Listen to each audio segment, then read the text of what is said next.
Ya, jadi kita akan membahas mengenai perkembangan data ekonomi yang dirilis pada hari Jumat kemarin, yaitu trade balance yang dipengaruhi oleh kegiatan perdagangan internasional, ekspor dan impor. Jadi tadi sempat disebutkan sedikit ya, trade balance kita turun ke 2,4% dari ke 2,4 billion US dollar dari sebelumnya 3,5 billion US dollar. Dari hal ini lebih rendah dibandingkan dengan konsensus dan ekspektasi kami yang masih di atas 3,2 billion. Dan memang hal ini disebabkan oleh adanya kenaikan impor yang lebih tinggi daripada yang kita perkirakan. Jadi ada surprisingly import untuk migas itu mengalami kenaikan di bulan November ya sebesar sekitar 24,5% year on year. Jadi nilainya sebesar 3,5 billion. Sementara itu untuk ekspor ya masih mengalami kontraksi seperti yang kita perkirakan sebelumnya. Jadi memang kalau dari sisi ekspor masih inline dengan proyeksi kita 8,6% year on year, nilainya itu sebesar 2,2 billion. Sementara kalau kita lihat lebih spesifik lagi, non migas itu mengalami kontraksi 9,8% secara year on year. Nah, nilainya mencapai 20,7 billion. Sementara untuk ekspor migas itu ada kenaikan sebesar 16,4% year on year menjadi 1,3 billion US dollar. Dan kalau kita lihat hal ini resultnya adalah non oil and gas balance itu turun menjadi 4,6 billion di bulan November dibandingkan dengan 5,3 billion di bulan Oktober.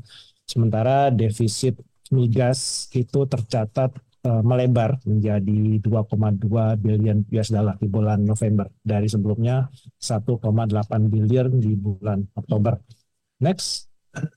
Jadi mungkin kalau kita lihat secara lebih detail ya perkembangan dengan perkembangan ekspor import ini memang tidak terlalu berbeda dengan dari ekspektasi kami di mana memang terjadi perlambatan memang kan disebabkan oleh adanya high base di tahun 2022 ya sejalan dengan harga harga komoditas utama komoditas andalan Indonesia ya yaitu CPO dan batu bara ya, yang memang untuk sepanjang tahun ini mengalami penurunan. Jadi memang kalau kita lihat secara keseluruhan proporsi dari bahan bakar mineral dan juga animal and vegetable fats and oil, kemudian iron and steel itu masih memberikan kontribusi terbesar dan memang ini dalam jangka panjang proporsinya mungkin tidak akan terlalu banyak berubah. Dan kalau secara bulanan sendiri memang ada sedikit kenaikan ya masing-masing sekitar kalau nilainya itu untuk batu bara atau bahan bakar mineral itu naik sekitar 109 juta US dollar. Sementara untuk minyak hewan nabati yang antara lain itu CPO itu meningkat sebesar 160 juta US dollar. Sementara untuk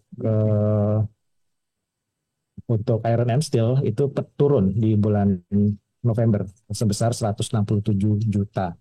Jadi sebenarnya kalau kita lihat ekspor sebenarnya masih cukup baik sesuai dengan ekspektasi. Tapi memang kalau dibandingkan dengan year on year dibandingkan dengan November 2022 itu memang terjadi kontraksi.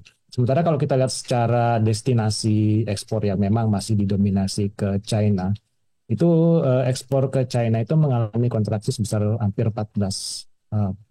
Sementara ke Amerika Serikat itu minus 24,9% secara year on year.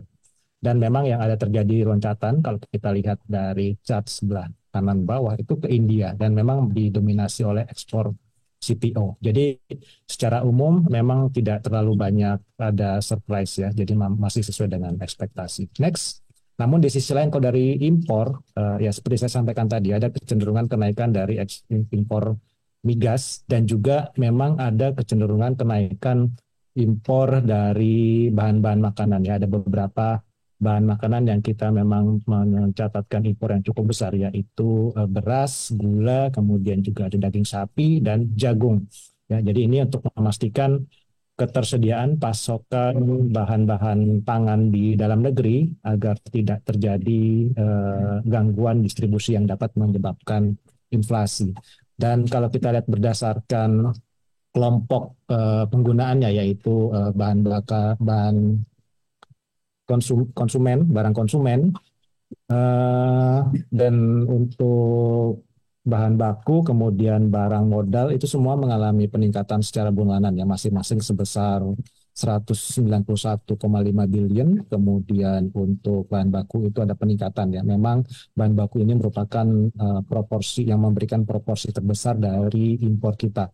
Itu ada kenaikan sebesar 483,7 billion. Dan untuk barang modal itu ada peningkatan sekitar 283 juta US dollar di bulan November. Next. Dan dengan perkembangan tersebut ya, kalau kita lihat memang meskipun ada penurunan dari sisi neraca perdagangan ya, surplusnya itu menurun dibandingkan dengan tahun 2022. Namun hal ini sebenarnya overall masih cukup tinggi. Total akumulasi sepanjang Januari sampai dengan November, akumulasi surplus itu masih tercatat sebesar 33,7 billion.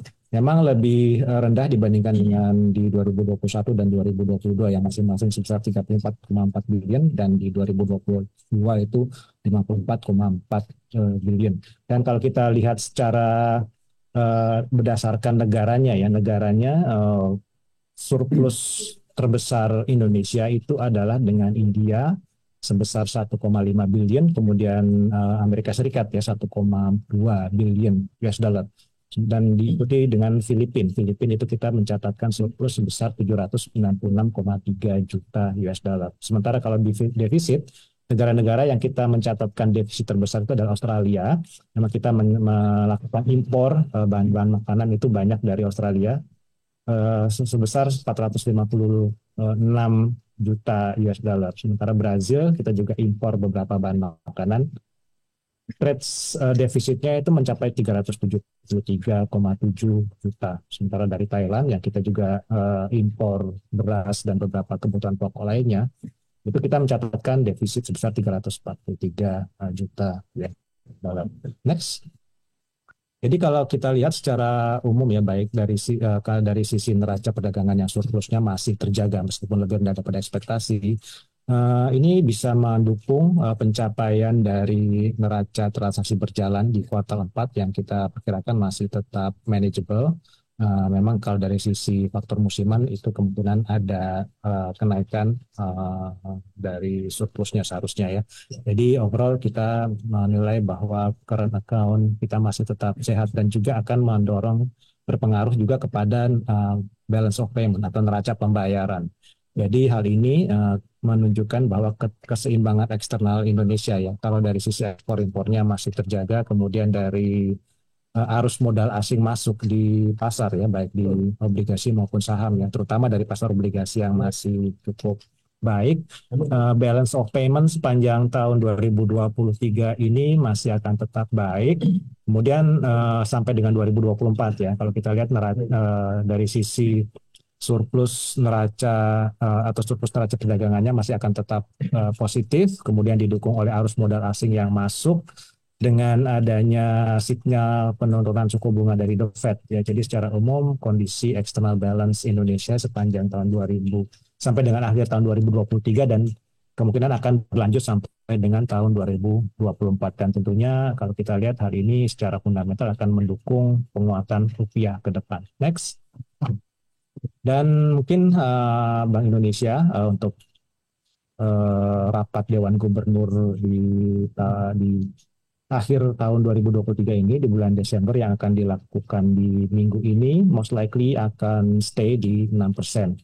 Karena kita melihat bahwa tekanan dari luar negerinya itu akan tetap manageable, dan kondisi ya tadi saya sampaikan external balance, kemudian kondisi ekonomi di dalam negeri secara keseluruhan itu akan tetap stabil. Next. Dan yang terakhir ya, kalau kita lihat mungkin akan kalau kita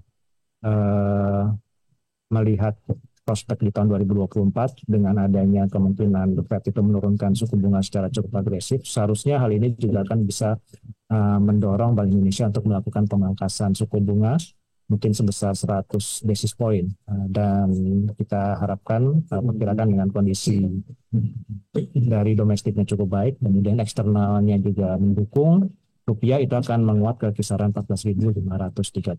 Mungkin sementara dari saya demikian, kembali ke Glenda. Terima kasih, selamat pagi.